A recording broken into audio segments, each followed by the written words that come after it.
Yeah, I'm going to look at game two in a second on the total, and I like it either way, but we could like it even more depending on how game one plays out, and I'll explain that. First Hmm. of all, we have seen some money come in on the home dog Mets in both games one and two so far today.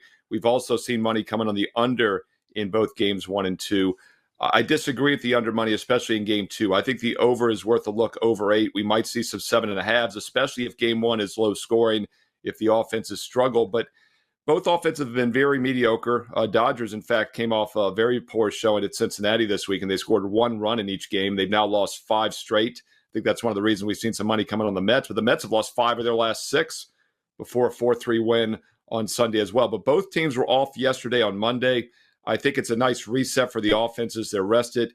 The bullpens are rested as well, so they'll be fully available in game one. But I think they might be Sure. taxed a little bit. So that's another reason I like the over more in game two.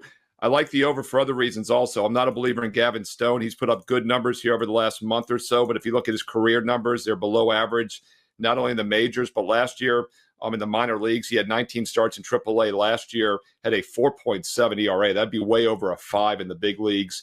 And so far this season, he's made 9 starts, a very mediocre 3.6 ERA, a 1.3 whip, and that's with him pitching incredibly well for the most part over the past month. In fact, before the Arizona game last week, he'd given up exactly 1 earned run in 3 straight, or actually 4 straight games. I'm not a believer, though. When he faced the Mets back in mid-April, it was probably his worst outing of the season. Gave up 2 runs in just 3 innings, had 5 walks and only 1 strikeout. So he really struggled with the Mets. They've already seen him once this season. And once again, I think game one, get the offensive going. And game two, if the bullpens have been used at all, it's an added bonus. And I'm not a believer in either Stone or Quintana. So if you're looking to play the over in either game, I like the over game two here between the Mets and Dodgers tonight at 7 Eastern.